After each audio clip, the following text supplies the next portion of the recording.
शत्रु का संहार केवल अस्त्र से नहीं, उसके साथ बोले जाने वाले दिव्य मंत्र से होता है। क्या तुम्हारे पिता ने तभी नहीं सिखाया तुम्हें?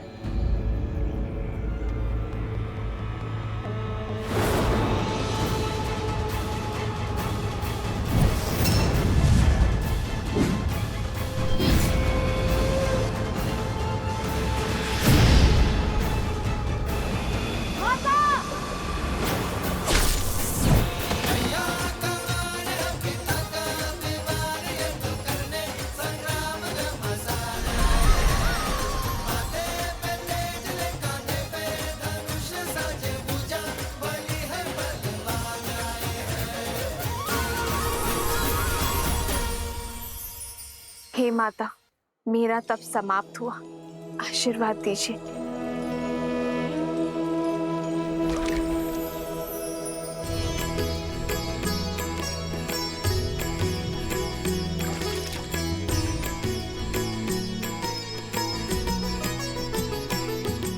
हो लव कुछ बल अतुलित बड़े भाई, धीर लव कुश माता, माता,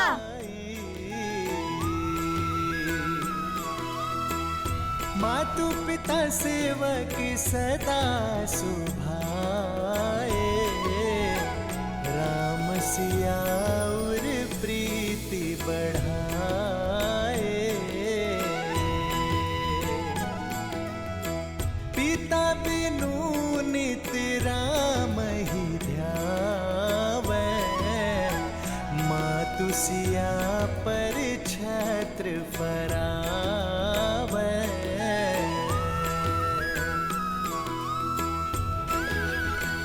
वृक्ष फिर से हरा हो गया, अर्थात लव कुश की विजय हुई। वन देवी की जय!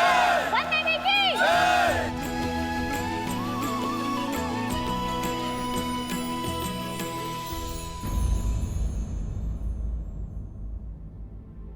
अब तुम दोनों बताओगे कि जब मैं तप में थी तब क्या क्या हुआ?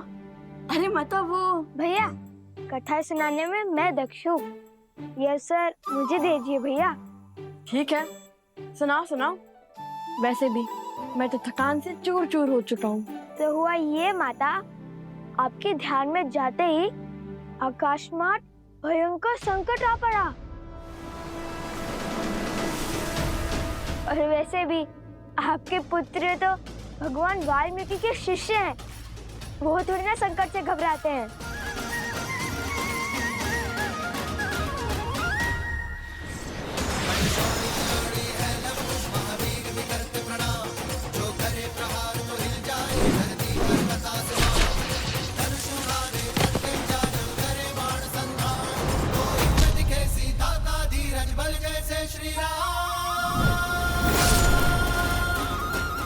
और फिर भैया ने दिव्यास्त्र चलाया। भैया, आपको तो दिव्यास्त्र का मंत्र याद ही नहीं था ना? फिर आपने दिव्यास्त्र का उपयोग कैसे किया? जिनका नाम जपने से सारे कार्य संपन्न हो जाते हैं, जिनकी भक्ति से भव सागर भी तर जाते हैं, जिनके नाम में तीनों लोक समाया है, हर तप हर जप समाया है, जिनके नाम से बड़ा ना कोई मंत्र न ही तंत्र है, उन श्री राम का नाम लेकर मैंने ये दिव्यास्त्र चलाया है। अद्भुत भैया, आपने तो मुझे सोच में डाल दिया था। सुना माता, ऐसे रक्षा की भैया ने आपकी। मैंने नहीं, हम दोनों ने बचाया है आपको। बातों बातों में तो मैं आपको वृद्ध के बारे में बताना ही भूल गया, जिसने हमें वो दिव्यास्त्र दिया, मकरासुर का वध करने में सहायता की, जिनके मार्गदर्शन के बिना उन मकरासुर की त्वचा को भेदना असंभव था। किसकी बात कर रहे हो तुम दोनों? मिथिला नरेश महाराज जनक।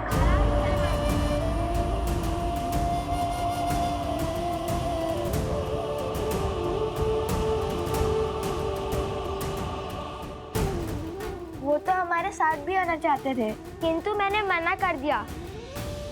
बड़े वृद्ध हो चुके हैं ना वो, इसीलिए। किंतु अभी भी नदी तट पर आपकी प्रतीक्षा कर रहे हैं वो। उन्होंने कहा कि जिस स्त्री ने तुम जैसे पुत्रों को जन्म और संस्कार दिए, उनसे मिले बगैर वो कहीं नहीं जाएंगे। शीघ्रता से चलिए माता, वे अभी भी हमारी प्रतीक्षा कर रहे होंगे। महाराज जनक। हाँ माता, किंतु उनका नाम सुनते ही आप इतनी चिंतित क्यों हो गई? माता, संकट टल चुका है, अब सारी चिंता छोड़िए और हमारे साथ चलिए। सब आपकी प्रतीक्षा कर रहे हैं, और वो वृद्ध सज्जन भी।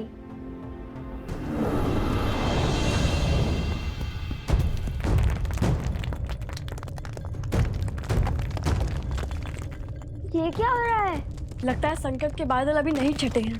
नहीं पुत्र, ये तो धर्म की जीत का नाद है। पाप के अंत के साथ पाप की सत्ता का भी तो अंत होना चाहिए ना। किंतु माता फल्गु हमें निकलने तो देती। लव, कुश, तुम दोनों किस ओर से आए थे? चलो।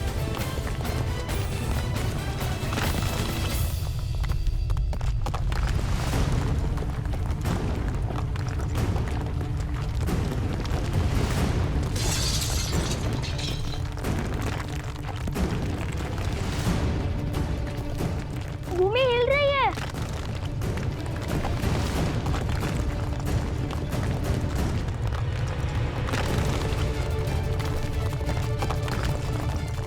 मारे गए। नहीं पुत्र, मारा वो जाता है जो अपना साहस खोता है। हम लोग पूरी आशा के साथ आगे बढ़ेंगे।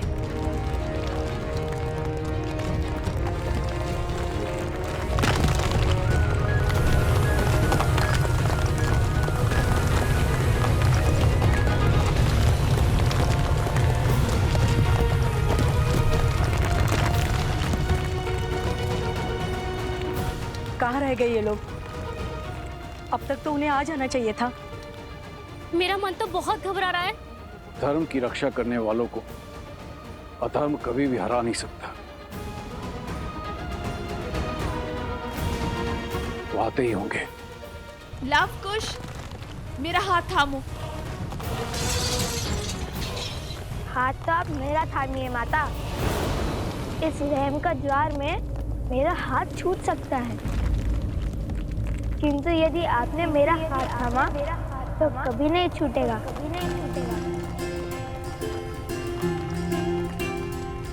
माता, आप कुश का हाथ थामिए और मैं आपका हाथ पकड़ता हूँ।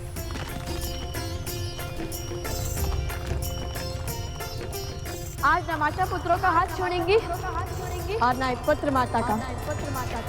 वचन है। रघुकुल रीत सदा चली आई, प्राण जाए पर वचन न जाए। राम सिया राम जय जय राम। अधर्म तो मर गया, अब धर्म और मर्यादा की रक्षा आप करना फाल्गु माता।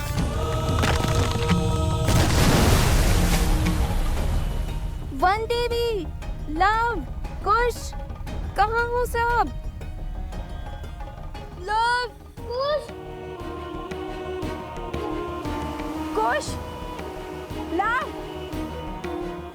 उस दुष्ट असुर का महल तो ध्वस्त हो रहा है।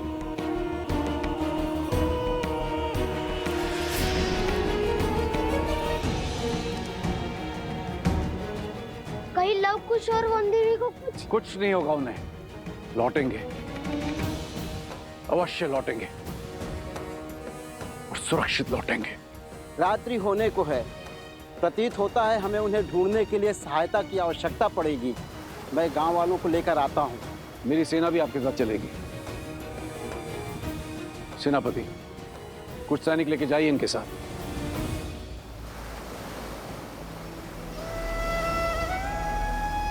हे नारायण, रक्षा कर।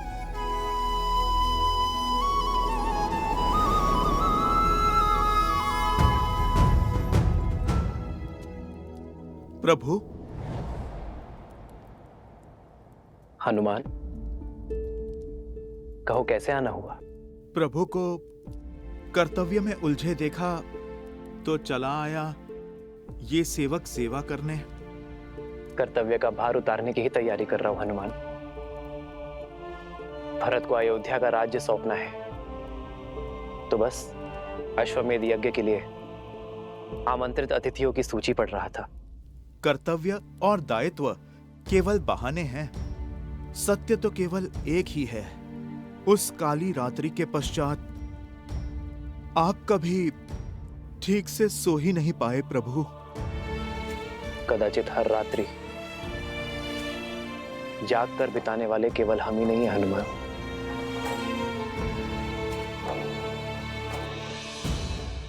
महाराज जनक,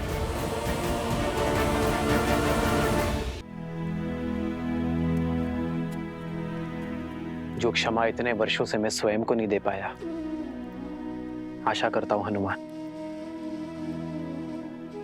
कि मेरी सीता के माता पिता वो क्षमा मुझे दे पाए। प्रभु बड़े ज्ञानी है महाराज जनक। आपका निर्णय और उसके पीछे का कारण महाराज अवश्य समझते होंगे। जाने से पहले माता सीता ने उन्हें समझाने के लिए पत्र भी तो लिखा था।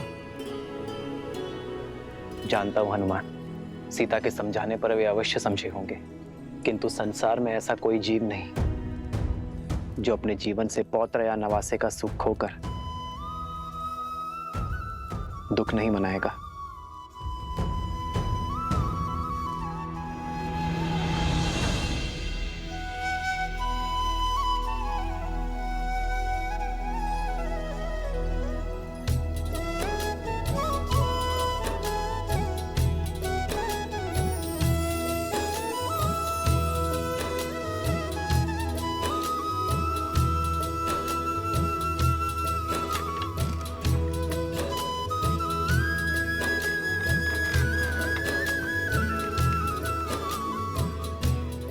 आनंद आ गया। क्या यात्रा थी। लगा मानो देवी फल्गु ने गोद में उठाकर प्रेम भरा झूला झुलाया हो। धर्म के पथ पर कठिनाइयों की धूप के साथ साथ सुकर्मों की शीतल छांव भी आती है पुत्रों। माता शीघ्र चलिए, महाराज जनक आपकी प्रतीक्षा कर रहे हैं। तो क्या हुआ, भक्त को भगवान की प्रतीक्षा करनी ही पड़ती है। वन देवी है, इतनी सरलता से थोड़ी ही ना जाएंगी। क्यों माता? चले माता। नहीं,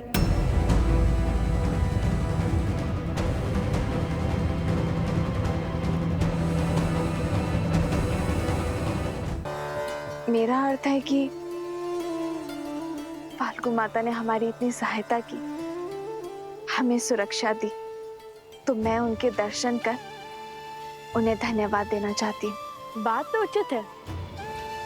ठीक है कुश, तुम यहीं रुककर माता की रक्षा करो, मैं महाराज जनक को यहाँ लेके आता हूँ। उसकी कोई आवश्यकता नहीं है लव। किसकी आवश्यकता नहीं है? महाराज को लाने की? तुम्हारे यहाँ रुकने की। तुम दोनों जाओ। और वैसे भी अब तो यहाँ किसी असुर का भी भय नहीं है। मैं एकांत में पूजा करना चाहती हूँ। जैसी आपकी आज्ञा। रुको, मिथिला के महाराज से इस दशा में मिलोगे? तनिक अपने केश तो संभाल लो।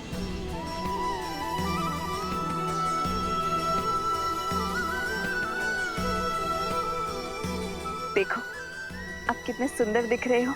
और हाँ, याद रहे महाराज जनक मेरे पिता के समान है, तो उनके आदर में कोई कमी नहीं रहनी चाहिए। समझे तुम दोनों? समझे लो भैया, पूरे सम्मान से बात करना। ये लव के लिए नहीं, ये उपदेश तुम्हारे लिए था नटखट। समझ गया।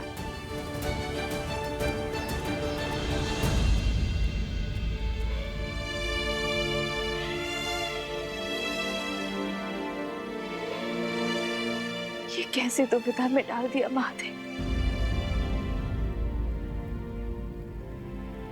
शीघ्र ही लवकुश पिताश्री को यहाँ ले आएंगे, और यदि उन्होंने मुझे यहाँ ऐसे देख लिया तो नहीं, तक मेरे पुत्र को उनका नाम अयोध्या में उन्हें सम्मान नहीं मिल जाता, तब तक मैं अपना सत्य किसी को नहीं बता सकती। किसी को भी नहीं।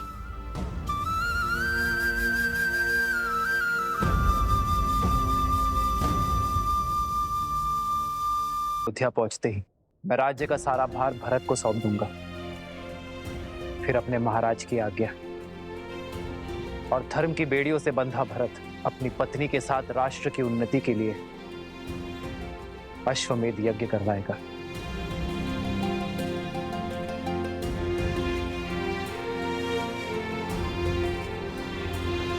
इस भक्त ने जीवन भर अपने प्रभु की सेवा का वचन लिया है।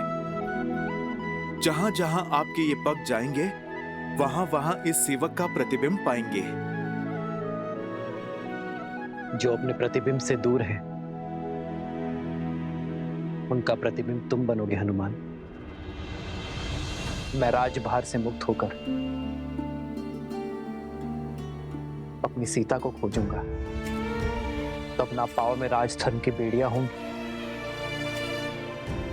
और ना ही प्रजा के उत्थान की। उपवन से खिल उठी है मेरी अयोध्या, मेरी सीता मेरी प्रतीक्षा में होगी। तभी तो युद्ध के समय हर घड़ी मुझे सीता का आभास था। इतने वर्ष बीत गए प्रभु, क्या आपको अभी भी विश्वास है कि माता सुरक्षित होंगी? विश्वास सीता की अवस्था पर नहीं, उसके दिए वचन पर है, पुनः मिलने के प्रण पर। सीता का वचन है, शीघ्र ही समय आएगा जब अयोध्या से हर मलिनता नष्ट हो जाएगी, जब राम राज्य एक बार फिर राम सीता को साथ देखेगा। और जब तक ये वचन पूरा नहीं होगा, मेरी सीता को कुछ नहीं हो सकता।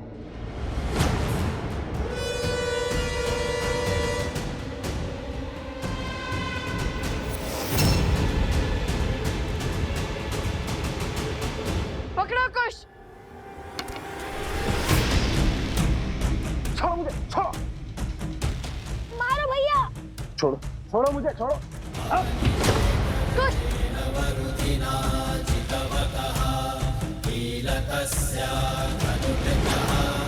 मकरासुर को मारना असंभव है। मैं इक्ष्वाकु वंशज सूर्यवंशी दशरथ पुत्र राम अपने सभी सुकर्मों को जोड़कर, धर्म को जोड़कर ये प्रार्थना करता हूं, मेरी सीता और मेरी संतान की सुरक्षा करें। काय का मकरासुर देख रहे हैं भैया, कैसे हमारी माता के पीछे डुबक बैठा है ये केवल मूर्खासुर नहीं, कायरासुर भी है, कायरासुर। उचित कहा कुछ। अरे इससे साहसी तो वो बैल था, इतनी श्रद्धा से लड़ा वो हमसे। अरे उसको पकड़ना तो कितना कठिन हो चुका था। भैया आप उस बैल को छोड़िए, मुझे तो उससे ज्यादा वीर वो गधे लगते हैं जिन्हें हमें वन में तोड़े थे। मूर्ख बालकों, मुझ जैसे शूरवीर को एक निर्जीव मटके से तोड़ रहे हो। नहीं छोड़ूंगा, नहीं छोड़ूंगा तुम्हें। सुना है कि जल में इसकी शक्ति चरम पर होती है। जल में ऐसी वीरता है तो जल के बाहर कैसी वीरता होगी।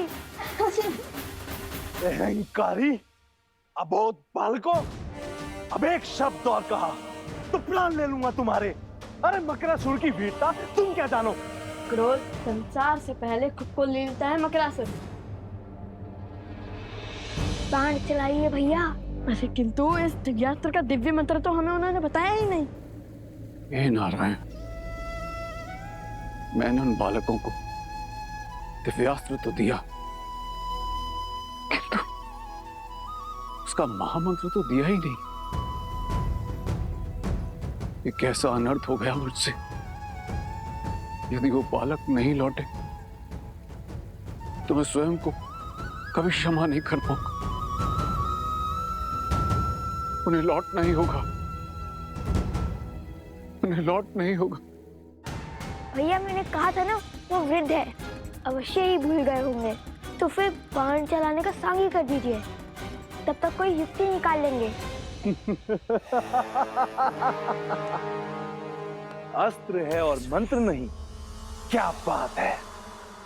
लो चलाओ बाण। अब क्या करें? कैसे बचाए माता को? ठीक है, मैं मार देता हूं इसे।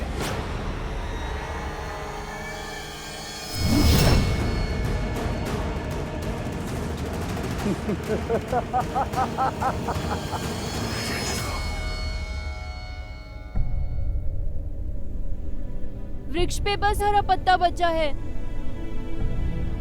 लगता है लवकुश मकरासुर से पार नहीं पा सकते। मैं स्वयं जल में जाके उनकी सहायता करता हूँ।